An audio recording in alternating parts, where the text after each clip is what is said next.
Hello everyone and welcome back. My name is Mr. Kowalt, and in this video I'm going to show you how you can calculate the amount of gas, hydrogen gas, that is produced from an alloy that is a mixture of 20% magnesium and 70% aluminum. So let's get into this.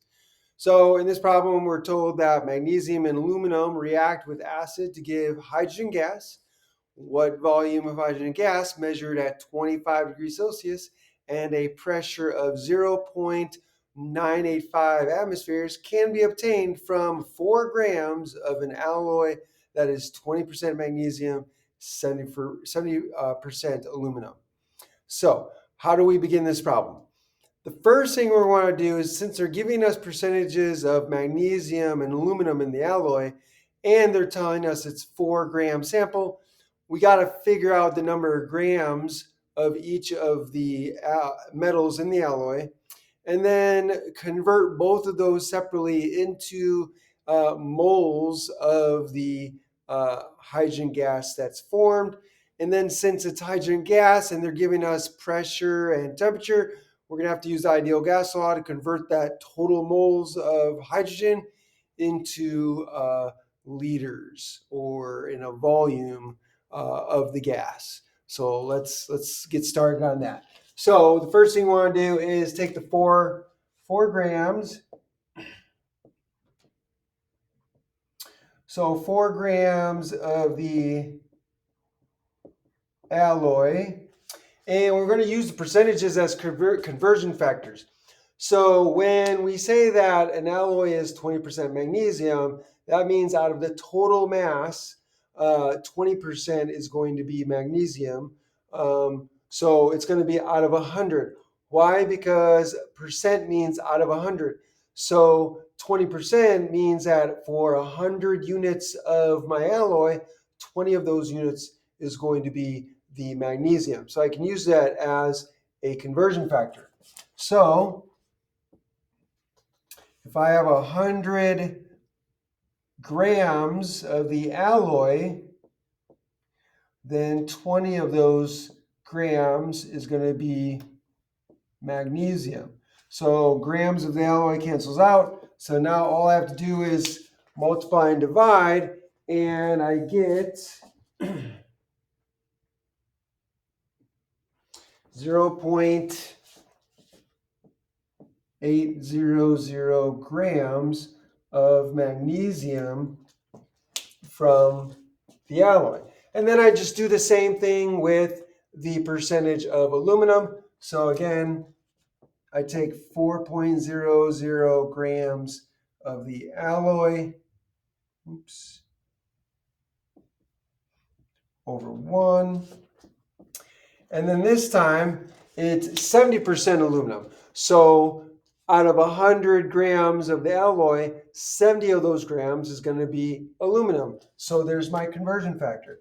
So I'm going to put 100 grams of the alloy on the bottom and 70 grams of my aluminum on top. Grams of the alloy cancel out. Now I just multiply and divide. And when I do that, I get 2.800 grams of the aluminum. Okay, so again, with regard to significant figures, when we're multiplying and dividing, our answer should have the same number of sig figs as the least number of sig figs. So here, let me double check the problem here. So this, if I rewrite this correctly, this should be 70.0%, and this is 20.0%. And so that means that this should be 20.0, and this should be 70.0. And so you can see that the least number is 3 sig figs. So that I have 3 sig figs here, and then I have 1, 2, 3 sig figs there. So now that I have the grams of each of these from my sample, my 4-gram sample, now I can take these gram amounts of my magnesium and aluminum and convert them into moles of the hydrogen that's produced using stoichiometry and the balance equations that I have here. So let's go ahead and do that. So I'm going to erase this, so give me some space. So now I'm going to take the 0.800 grams of magnesium, and I'm going to take the 2.80 grams of aluminum, and I'm going to convert those both into moles of hydrogen.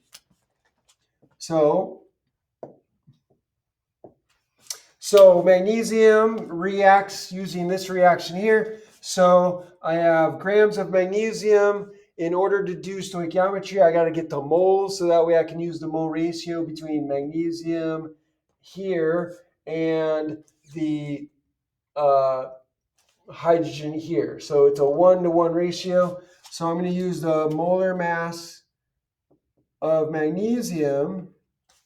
So the molar mass of magnesium is 24.305. So 24.305 grams of magnesium, and then 1 mole of magnesium here. So grams are going to cancel out. Now that I have moles, I can convert moles of magnesium to moles of hydrogen using the mole ratio. So 1 mole to 1 mole. So I put 1 mole of magnesium on the bottom, 1 mole of H2 on top. So moles of magnesium cancel out. And now I can calculate the number of moles of hydrogen that was produced from 0.800 grams of magnesium. And when I do that, I get 0.032916. 0.032916 moles of H2. And now I do the same thing with the aluminum.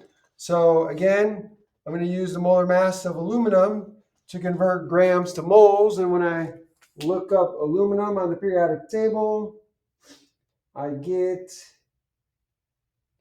26,982. So 26.982 grams of aluminum on the bottom and 1 mole of aluminum on top. So grams of aluminum cancel out. I have moles of aluminum.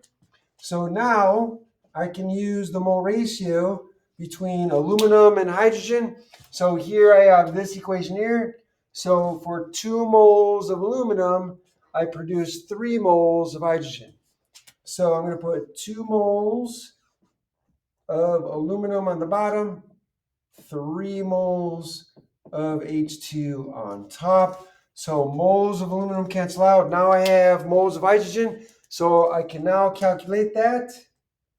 So I multiply across top, divide by the bottom. And when I do that, I get 0.15566. So 0.15566 moles, not grams, moles of H2. So remember, sig figs. So my answers should have the same number of sig figs as the least number of sig figs. So again, here I have 3, here I have 5. So here I should have 3, 1, 2, 3. So underline the 9. And then here I have 3, again here are 5. So the least number is 3. This is exact, by the way, so I'm ignoring the exact ratios. And so this is going to be 1, 2, 3. So underline the 5. Now, I have the amount of hydrogen that is formed from each of the amounts of magnesium and aluminum. So now I'm going to add those together to get the total number of moles of hydrogen that was produced from the alloy. So I'm going to add these together. And when I do, I get, where is it? 0.188576. 188.576. Did I get 576? 576 moles of H2. Okay, so when you add and subtract, the rule is that your answer should have the same number of decimal places as the least number. Now, our last significant digit stops there. So I have 1, 2, 3, 4 decimal places. Here, I have 1, 2, 3 decimal places here. So my answer should have 3 decimal places. So 1, 2, 3. So I'm going to underline the 8. And so that's the last digit that I'm allowed to keep. But you can keep an extra one to avoid a rounding error. So now I can now plug this into my ideal gas law and solve for the liters of the gas. So here, PV equals nRT. So I'm going to solve for volume because that's what they're asking for. What volume of hydrogen gas? So that means that volume is equal to nRT over P. And so now all I need to do is just plug everything in. So the number of moles that I get, total number of moles, is 0.18857. I'll keep an extra couple of digits. Moles multiplied by R, which is 0.08206 liter atmospheres over Kelvin mole. And then that's going to be multiplied by the temperature. And the temperature here is 25 degrees, but we need that in terms of Kelvin. So 25 degrees Celsius plus 273.15 is going to be 298.15 Kelvin. So there's our temperature in Kelvin. So we're going to write that down here, 298.15 Kelvin. And now all of this is divided by pressure, and the pressure they're giving us is, where's the pressure? 0.985 atmospheres. So all of this divided by 0.985 atmospheres. And again, we're going to put a line there to indicate the number of significant figures here. And so now all we need to do is multiply and divide. And when we multiply and divide, we get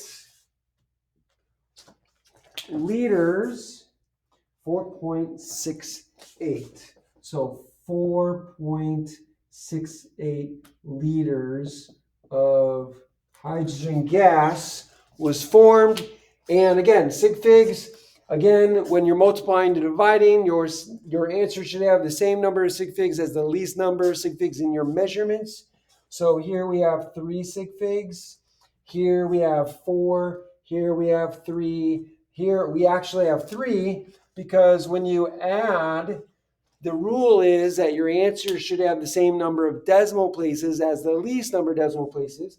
So this has no decimal places. The last significant digit here is in the ones place. The last significant digit here is in the hundredths place. So ones is less than hundredths. So that's my last digit of significance. So again, 3 sig figs. So that means my answer should have 3 sig figs, and I have 3 sig figs, so I'm done. I hope this was helpful. I hope you enjoyed the video and learned from this video. By all means, if you did, then like the video, share the video, hit that like button somewhere over there.